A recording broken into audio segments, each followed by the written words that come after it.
Welcome back, everyone, and I've got a new series I'm going to be going over. This is neither Battleborn nor Borderlands. I also do tabletop gaming in my life, and I play Warmachine, and more specifically within Warmachine, I play Khador. So I'm going to be going over the new Mark III changes since Warmachine just got the all-new edition, which isn't officially called Mark III, but that's what we're calling it. If you're not familiar with that, I'm not going to go over all the details of how Mark III changed. I'm going to be going over specifically how Khador has changed in this. So I hope some of you that have already subscribed to my channel also play Warmachine to watch this, and if not, welcome to the channel. Please subscribe if you have not done so, because I will be doing these if you enjoy this video. That being said, I'm going to be doing this in breaking apart the sections. In this first one, I'm going to be going over the Sorshas and the Vlads. I'm going to do 5 to 6 casters at a time. I think that's a good amount to be able to kind of break them down and go through them. So, without going further into it, let's start off with Prime Sorscha, or now as she is called, Sorscha 1. Sorscha 1 has been kind of a staple for Khador for a long time. If you're a Khador player, you know this. Very good threat ranges, fantastic feat, really strong spell list. Where she has struggled is low armor, kind of squishy, does not have the greatest abilities to crack armor, and she has to spend a lot of her focus, and she does not have the focus to give to Jax. So let's go over how this has changed in Mark III, or how she has changed. So on her stat line, she has always been Speed 6, Strength 6, Mat 6, Rat 5, Defense 16, Armor 14, Command 9. She now is Armor 15, which helps her a little bit with her squishiness. Her hand cannon was range 12, POW 12, that is the same. Frost Fang had reached PNS 13, that is the same. She's still Focus 6. On her abilities, Frost Fang had Critical Freeze, that's the same, but she also gained Shatter on that. And Shatter is, this weapon gains an additional damage die against stationary models. And there's not many people in the game that make people stationary like Sorscha does. And this, as I suggested earlier, she's kind of pillow-fisted against high armor. That definitely helps. Really increases her assassination vectors, or assassination, I guess, math. Just adding an additional die on there, because she has no problem she can go in, move up 6 inches, or I guess wind rush up 6 inches, feet, and then be able to get to the enemy caster a lot of times. But sometimes to do that, she would also have to Boundless Charge. In between Boundless Charge and Wind Rush, that would only leave her with 2 focus. And that just means 3 attacks. And at PNS 13, even with one of those being a charge, didn't really guarantee a kill. But now with all of those getting an additional die, that can definitely change that. Her spell list stayed the exact same. Boundless Charge, which is, for you that don't know, +2 movement and Pathfinder on a charge. And if you put it on a Jack, they don't need to be forced or spending focus. Fog of War is the same, which is models gain concealment in her control range. Very powerful. Freezing Grip, you can cast that on enemy unit or model, and they become stationary for 1 round unless they have immunity to cold. That stayed, but it also went down from a 4 cost to a 3 cost, and as I mentioned, focus was an issue for her at Focus 6, so that really helps. Tempest is cost 4, AoE 4, POW 12. Models hit by it are knocked down and suffer a POW 12 damage roll. And then Wind Rush is her big one, which stayed the same. She can immediately make a full advance and get +2 defense. 2 cost, 1 round. So Her spell list really stayed the same, except she got one of her spells she really likes to cast, got one cheaper. Yeah, sorry about this. I got somewhat of a cold here. I'm trying not to cough, but a few of them are sneaking through. On her feet stay the same. Enemy models without immunity to cold currently earn her control range and line of sight, become stationary for 1 round. So she barely changed, but some things around her changed. So the meta in Mark II became a lot about medium base, 8 wound infantry, armor buffed enemies, which did not help her because a lot of the army she supported wasn't the greatest at cracking armor. She's not the greatest at cracking armor. She doesn't really affect damage. But with her gaining Shadow, that kind of helps, like I said, her own damage. But Power Up allows her to actually run some jacks and do her things, which is a big deal for her. So maybe now instead of having to go in and personally get that assassination, she can just move forward, freeze things, and with all of Khador's bombards and the ability to boost them, that's a big deal. The other big deal is the Rocketeers for Winterguard that used to only be able to go on the infantry can now also go on the rifle corps. So I can see bringing 2, 3, maybe even 4 units of rifle corps, each with 3 rockets attached. 4 units probably seems stupidly too many. But even at 3, if you can bring 3 minimum units of those, which isn't actually that expensive, that's 9 boosted POW 12s. And then you have the CRAs from the units themselves, which at threat range 20 on them, range 14, movement 6, and they're gonna hit. That really helps kind of off that damage potential. Damn, I had another point with her that I completely drew a blank on. Sorry about that. But yeah, so the Winterguard infantry, Winterguard rifle corps with the boosted rockets, I think is a big help to her. And then of course the power up on the jacks will really help her. So I think she's in a really, really great place for Mark III to start with. Already a really good caster. She just got slightly better, but the things around her got better. My other point. Attachments. So before we had War Dog or Silas. Now we also have Madeline Corbeau and Reinhold hit, or changed to attachments. Now, I still kind of think Silas is going to be the best for Sorscha. The reasons why is +2 range on Freezing Grip really helps her get that out there because it's only range 8. The free upkeep, so she can upkeep Fog of War for free and not worry about that. I think that's a big deal. And that way she can spend her 6, or actually not have to spend her full 6, but she can sit on some a lot safer and still get a lot done.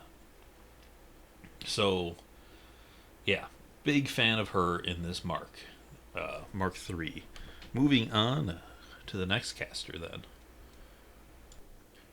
Sorscha 2, or the artist previously known as Epic Sorscha, didn't quite fare out as good as her previous counterpart. Sorscha 2 kind of became one of our biggest toolbox casters in Mark II, I would say. Often found in the second pairing to Butcher 3. Mainly because she could deal with so much. She just had a great list and a great feat. A lot of potential. Winterguard caster, great Colossals or Conquest. But she lost some of her powerful tools, so I guess to start off, her stat line remained almost the same. Speed 6, Strength 6, Mat 7. Her rat went up from 5 to 6, which is very helpful, especially with her quad iron. Defense went up and armor stayed 16-15.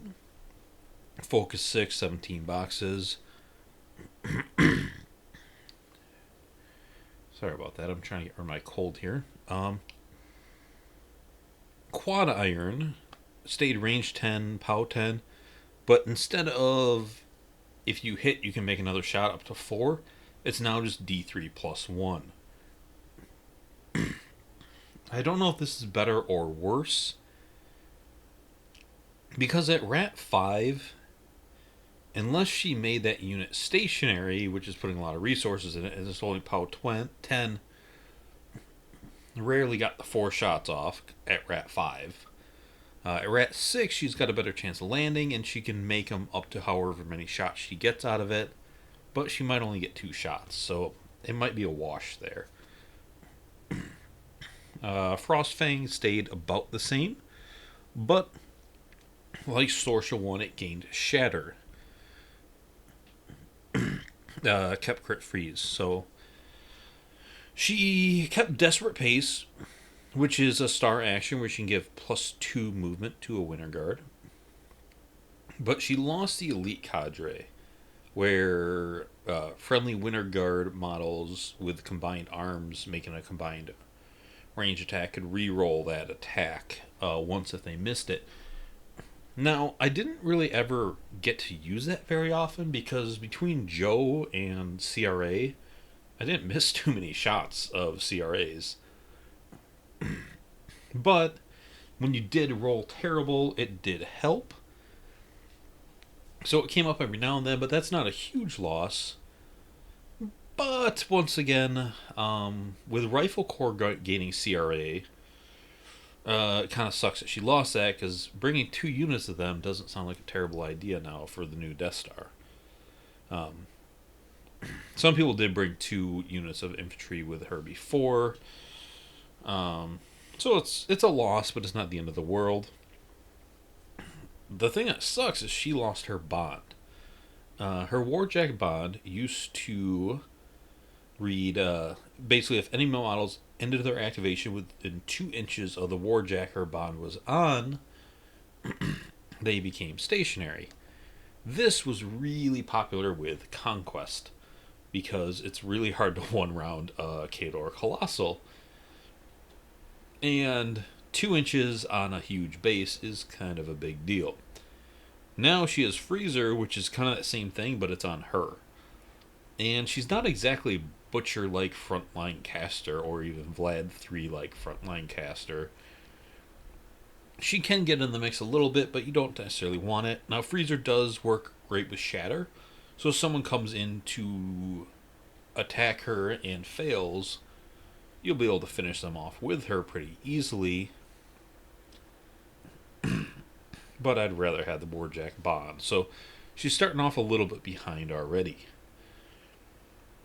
When you go to her spell list, she keeps Boundless Charge, which is +2 movement, and Pathfinder.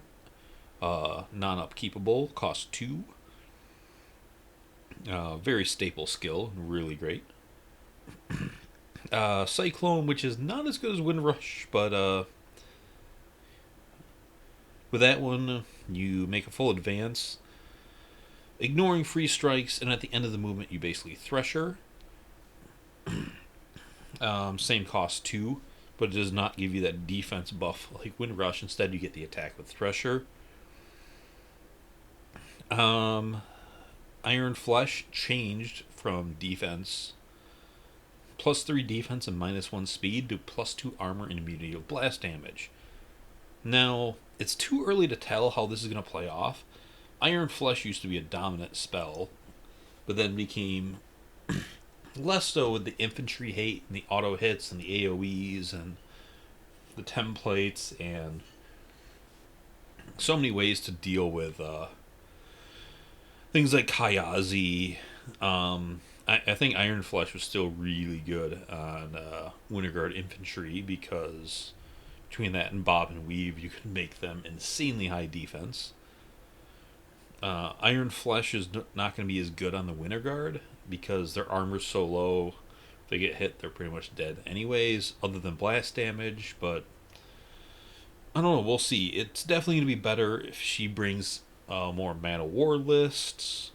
It's going to probably be better with a pikeman, especially because it doesn't stop their, well, the -1 speed won't stop their ability to charge anymore anyways. But Pikemen be able to walk around at 20 armor and shield wall. That's a thing. And I guess 2400 Iron Zeal with Black Dragons. That's also a thing. So we'll see how that trade-off is. Razor Wind stayed the same, and Shatterstorm stayed the same, but now the blast is magical damage, which is a nice buff to it, because sometimes you just do not have enough magical damage in your list, and that definitely helps that. And then her feet stay the same. So with that, there's one spell I didn't mention is Freezing Grip, which was on Sorscha 1 and went down from cost of 3 or cost of 4 down to cost of 3. That just disappeared from her spell list. So with the loss of her bond and the loss of Freezing Grip, that's kind of a big hit on her. Now, from a counterpoint, well, her feet didn't change. The way focus changed does give her a buff on assassinations, at least. And also kind of got better on high armor lists. So why I say that is, saving focus used to just add to your armor. It no longer does that. So before, let's say you're an armor 15 caster camping 5. And Sorscha has someone in her army hit you for 22 damage, only exceeding armor by 2, but now it does 4 damage. Or it used to do 4 damage in Mark 2. Now, that will be 7 damage, since your focus can take away damage, but it still would exceed it by that much. So now that same attack, which used to do 4 damage, will do 14, and they can reduce it by 5, but that's still doing 9 damage instead of 4 on a caster. So you can see how her assassination game on casters went way the hell up. And I'm probably going to talk about Rifle Corps a lot of these. I think Rifle Corps got a lot better than the new Death Star. But Rifle Corps, well, they don't have the POW 12s for CRAs of infantry. The range 14, or threat range at 20, compared to a range 8, or threat range of 14, with the infantry to Rifle Corps, is kind of a big deal. When you add up bombards, CRAs on the Rifle Corps, rockets on the Rifle Corps, that's a lot of big long-range threat assassination. And with her feet, you're going to have to really respect that and stay back. So there's definitely that potential of her feet getting better. The other thing that got a little bit better is medium-based infantry that kind of took over this game with 8 hitboxes, and all those factions have an ability to armor buffs, pretty much all went down to 5 boxes, once again making her more potent. Also the ability to run more jacks. So for all the things that went down, she's still a really strong caster with a phenomenal feat, a really good toolbox. And we'll see how she actually plays out. I think she's still going to be in a good place, but I don't know if she's going to see as much table time as she did in Mark II. Let me know what you guys think of her, though. So, moving on to the Vlads. Vlad 1, or Prime Vlad, pretty much, or I think actually entirely stayed the same. On his stat line, speed 6, strength 6, mat 7, rat 5, defense 15, armor 16 with parry. His skirmisher, well, that went up from half an inch to an inch. And then his rune stayed at a half inch. Same thing, POW 13 and POW 10. Same focus 7, same 18 boxes. He kept Blood Boon, which is once per activation, immediately after resolving an attack which destroyed an enemy model with this weapon. He can cast a spell with cost 3 or less, and that's only on Skirmisher or Blood Boon. So that's either one of his weapons. That stays the same. That didn't come up that often, but occasionally in late games that I played with him, a lot of his attritioned out. There wasn't a lot of models left, and I would turn him into Super Solo Vlad 1 and do work himself. And a lot of times that would be a free Razor win, because that's all I could really do. But sometimes it was a free wind wall to help kind of protect him a little bit further. So it does help. He kept Blood of the Kings, which is a 4 focus cost spell on himself. That gives +3 speed, strength, mat, defense, and armor for 1 round, making him that Super Solo. But it's over half his stack to cast that. Boundless Charge, a cost of 2, Pathfinder, and +2 movement. And a model can charge without spending focus or being forced. Razor Wind. Cost 2, range 10. We all know what Razor Wind is. We don't care about it.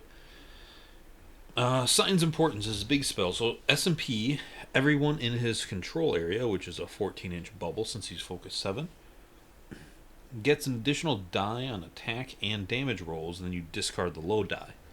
So, on average math, if I'm not mistaken, that gives you +2 to attack and damage rolls. But it also helps you fish for crits, which adds up quite a bit when you can essentially have that on your entire army every turn. The problem is, since that's cost 4, that leaves them with 3 focus, not able to do a hell of a lot more with that. You used to be able to want to camp a few, which didn't let you put many on jacks or cast anything else really. He still kind of has that issue, but power up helps with his jacks. Windwall is a good defensive one, which basically means he cannot make range attacks, which he doesn't have any. After casting that spell, non-magical range attacks targeting it automatically miss.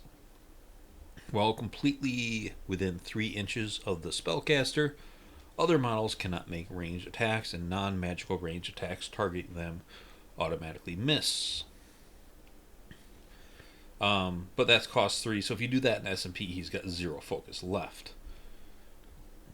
His feat was basically double the base speed of your warjacks. And they can run, charge, and make power attacks without spending focus.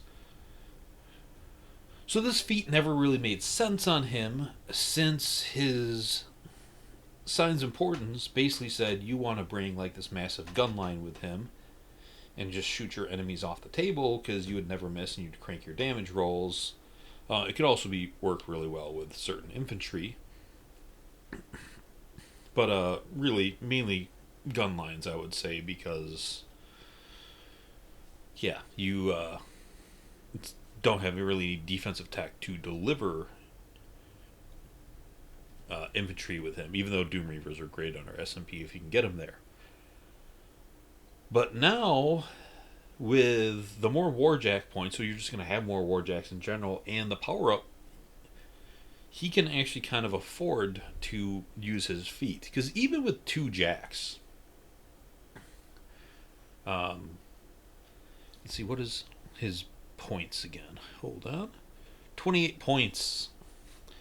You can bring 2, Juggernauts are only 12, so you can bring 2 Juggernauts and maybe, you could probably bring 3 Juggernauts and be okay with him. Not go too many points into your army points with that. And Juggernauts under SMP, each with a focus each, with base speed 8. So a 14-inch charge range, I think. 8.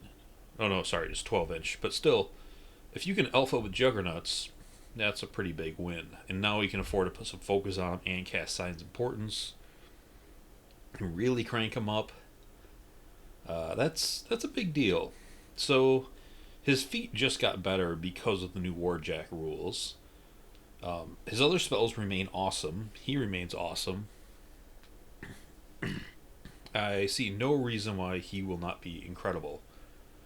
A few other things to note. Outriders are now field allowance 2, and he was really good with Outriders because, once again, signs importance on those sprays do nasty things. Although they're kind of expensive to try to bring 2 units of them, but maybe just too many units of them. 2 max units might be tough at 40 points out of your 75. But yeah, Vlad 1 I think is going to be great. I kind of also like the idea of Madeline Corbeau on him, just giving him a little extra protection. Because he doesn't really need War Dog.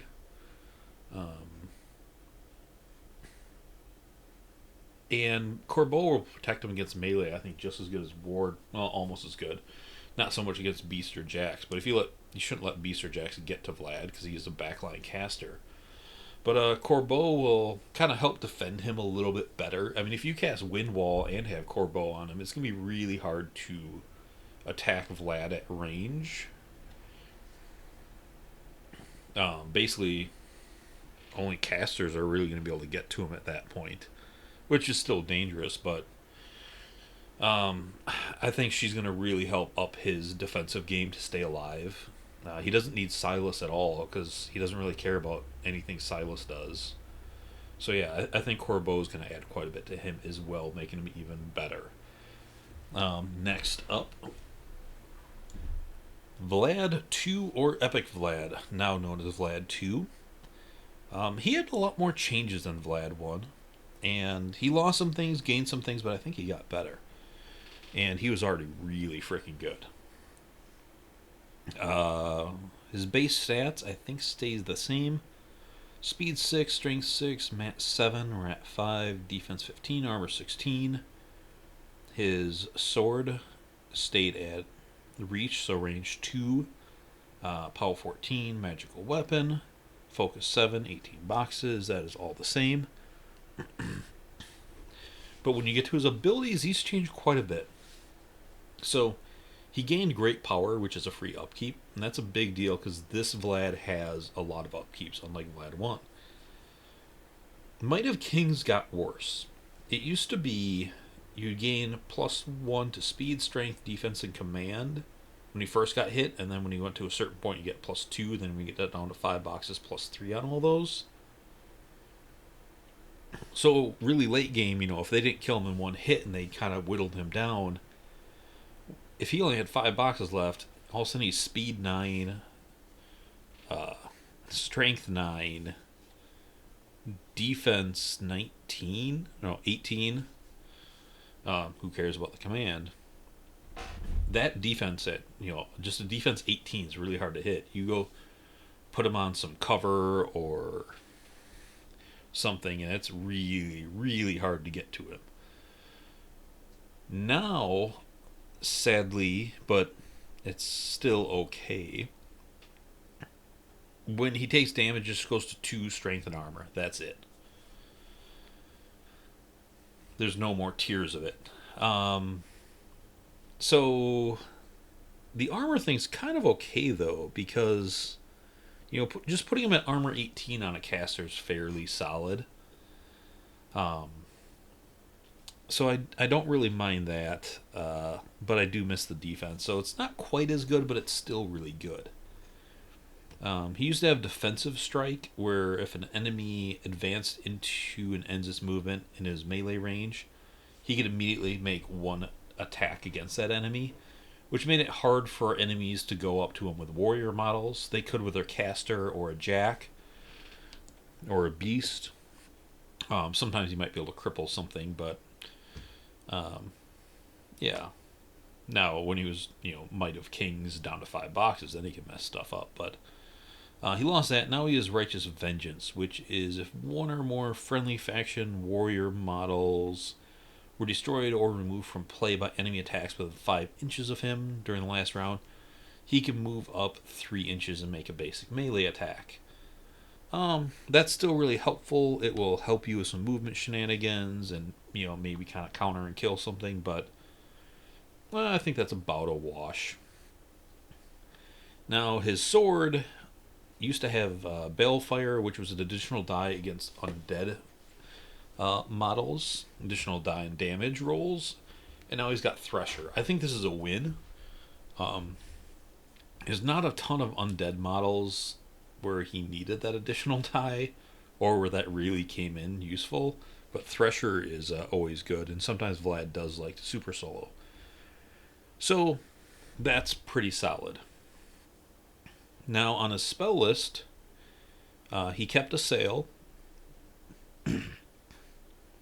which is Warjacks get +2 movement when it charges or slams or tramples. Models slam by it or move back additional 2. He keeps Hand of Fate, which is obviously a big deal because that's huge for Vlad. Hand of Fate's like Signs of Importance, but just on a unit and it's upkeepable. So is a sail upkeepable. It has 2 upkeeps. Martial Paragon. Spellcaster gains an additional die on melee attack rolls and parry. That's upkeepable, so it's 3 upkeeps. Transference he used to have, and now it's Arcane Might. It's the same thing. Upkeep again. So what that's for. Cost 2, range is self.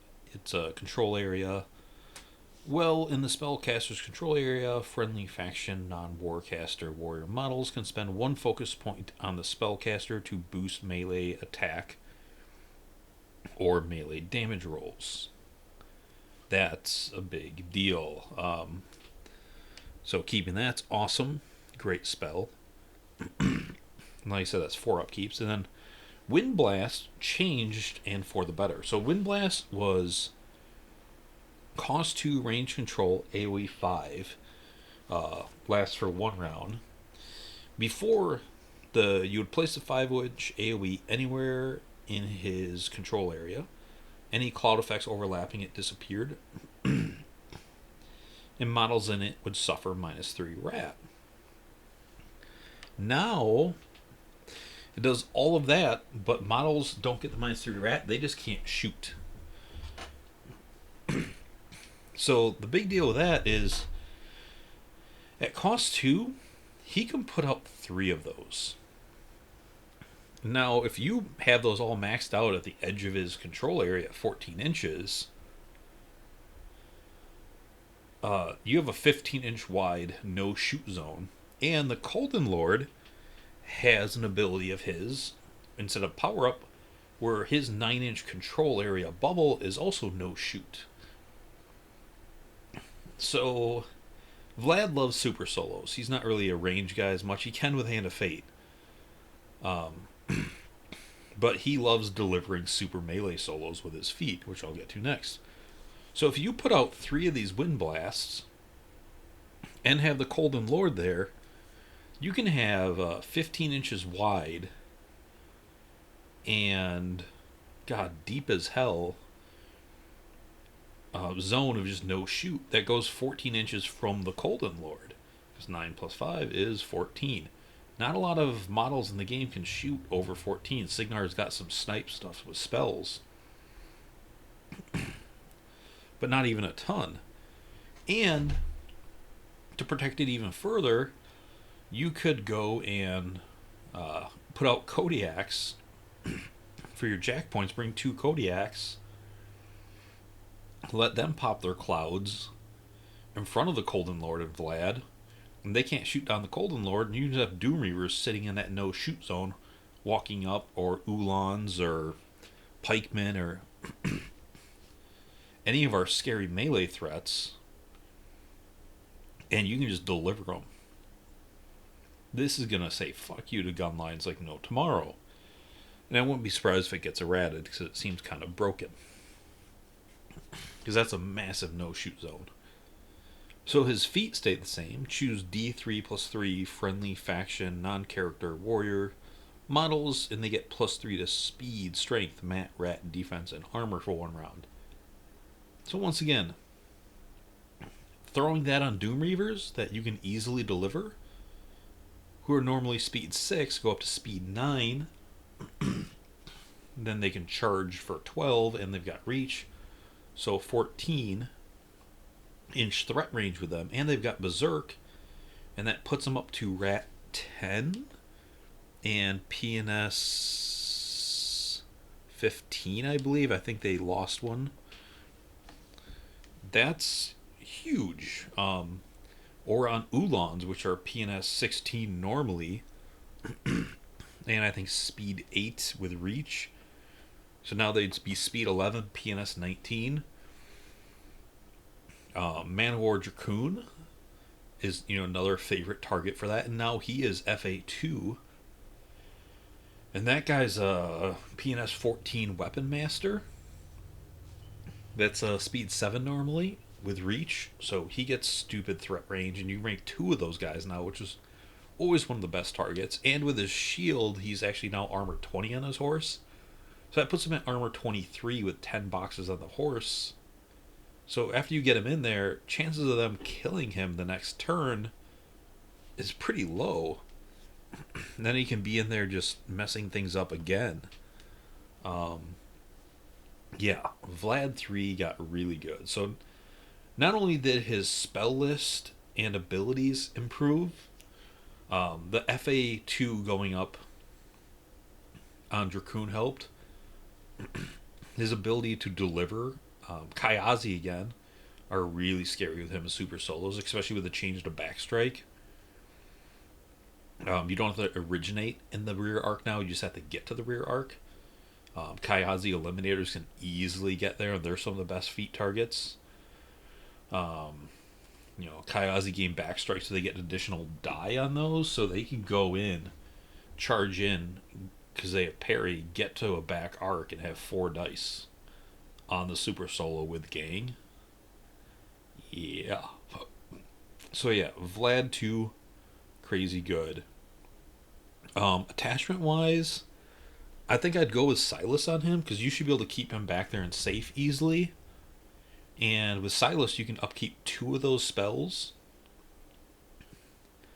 and then you could upkeep a third one, and then do your no shoot bubble, and you can have 3 of your upkeeps up, and cast out 3 of his 5-inch no shoot AoEs, combined with great power and Silas, and that seems like a pretty good combination with him. Be able to keep up Hand of Fate, Arcane Might, and Assail. Martial Paragon, you don't really need to upkeep and keep that up. You just cast that late game on him if you have to. But the other ones are pretty huge. And with the Kodiaks, that +2 movement,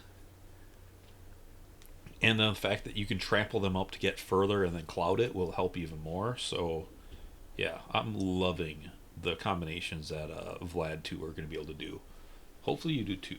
But on to Vlad 3, which might not be as cheerful.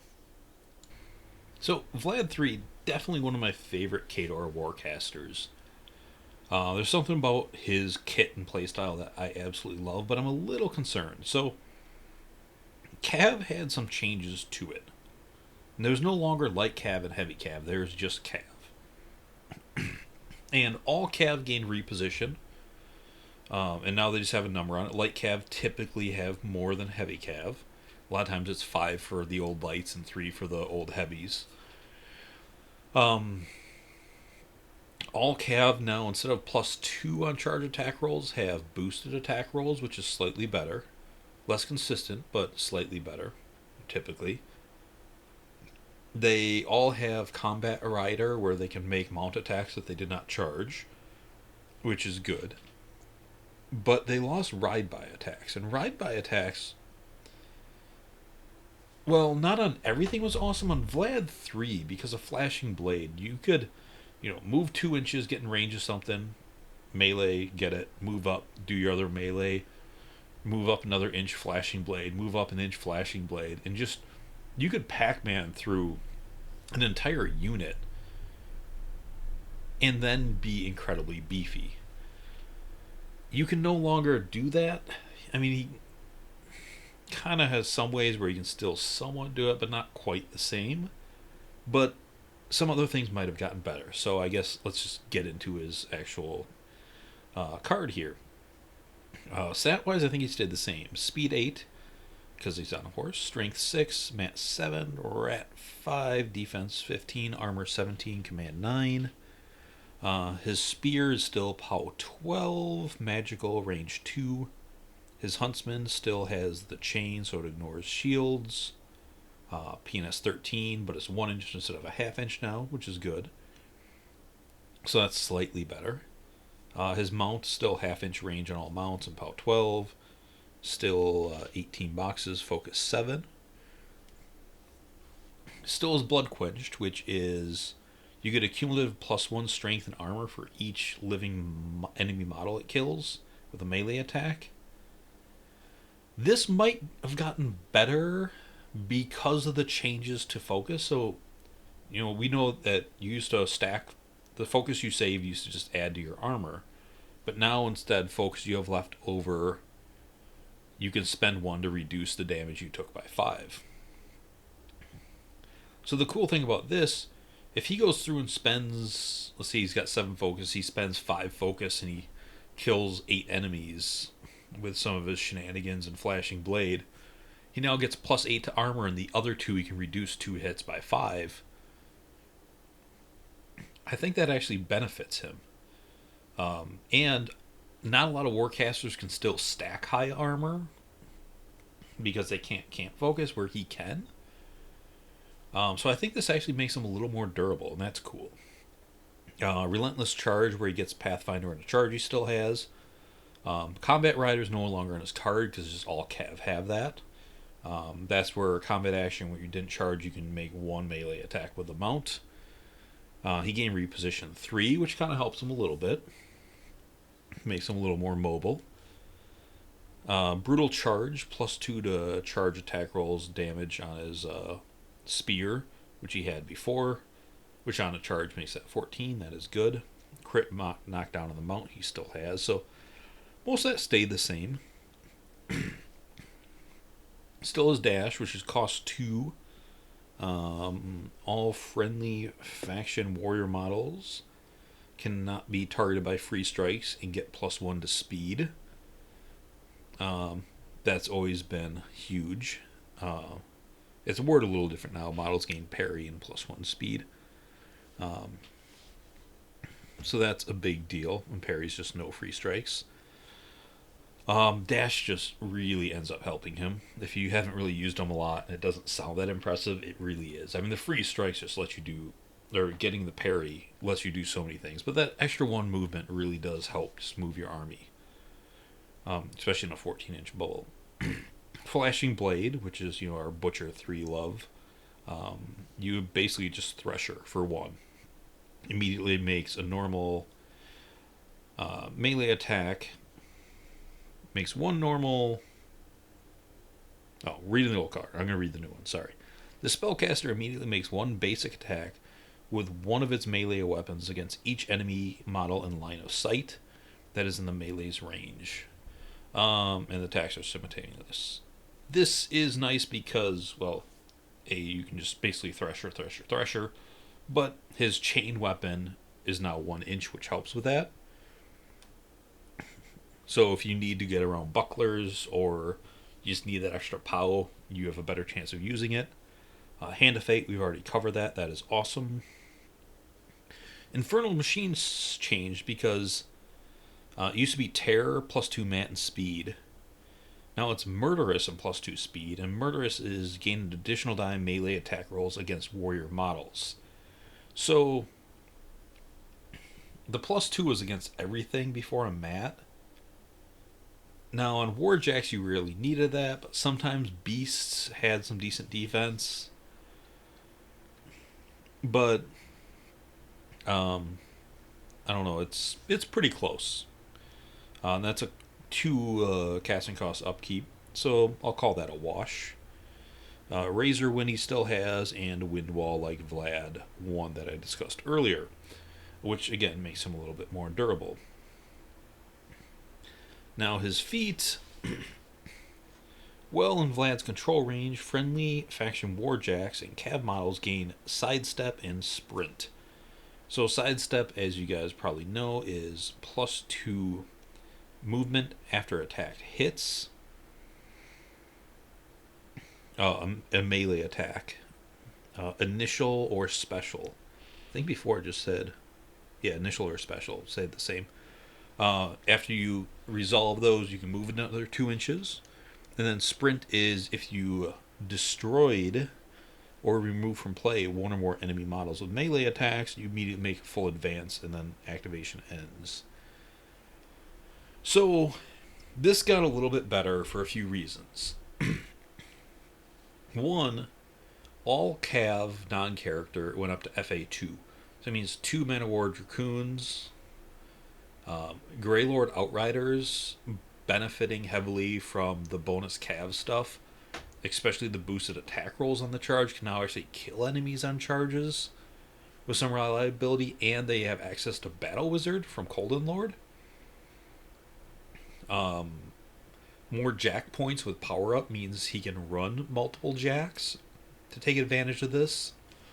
Drago and Beasto 9 or Drago and Rune. Also, in tournament rules, characters can now be in all of your lists, not just one of your lists. So, yeah, you can bring Drago and Rune, put Murderous on Drago, and just let Rune go. And those two should be able to go ham on that feat. Like I said, Beasto 9 as well as a choice. Just go absolutely crazy on his feat. Again, 2 Man of War Dracoons. Markov, with his ability, he now gives Ulans or pikemen, now they can move through each other. You can bring Ironfang pikemen and just have your Ulans charge through them, hit a bunch of shit, back up behind your pikemen to be able to get other charges off.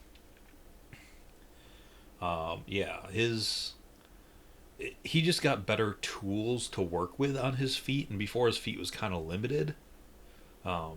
So that makes his feet a lot better. His spell list came about the same. The one thing that keeps kind of bugging me is he was the one model where I really used ride by attacks, and he lost that. But I think everything else is going to balance out, and he's going to be okay. I think his ability to stack armor is going to be more valuable now. So that should be an improvement for him. So I think he's still in a good spot, but it's hard to say without actually getting him on the table in Mark III. As far as attachments with him, it really depends how you build your list. He likes to spend his stack, especially with Flashing Blade, and go nuts and kill a lot of things. So being able to, and he's got some upkeeps. So Silas is always good on him for that. Reinhold, don't think it's gonna matter. Corbeau, because he is a frontline caster and likes to get in the mix of things. Madeline Corbeau might not be a bad choice. Of course, War Dog is always good on him.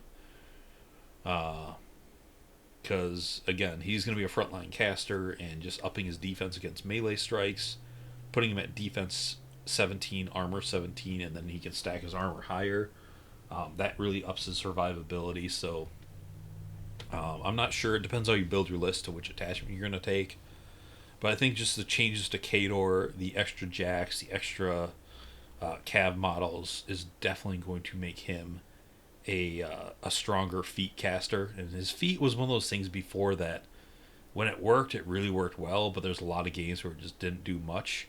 And I think that curve is going to, or the bottom of that curve is going to go up, and the top of the curve is going to get even better. So his feat just got a hell of a lot better, and that's going to make him a potentially really scary caster. So that's it for this round. I did 5 here.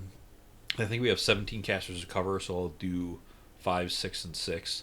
Next one, I'll do Butcher, Irusk, and pick up one of the other casters that we only have one variant, maybe Old Witch, Karchev, Strakov, one of them. I'm not sure right now. But let me know what you guys think of this. Let me know anything you would like me to add to it, or any thoughts or opinions you had. Tell me where I'm wrong, because none of us have really played in this yet. So we don't really know how all this is going to shape out. It's way too early for any meta. but I'm open to all opinions, and I realize I am not 100% right on everything because we are all still learning this. Thanks for sticking with me for this like half hour or so, and I'll see you guys later. Bye.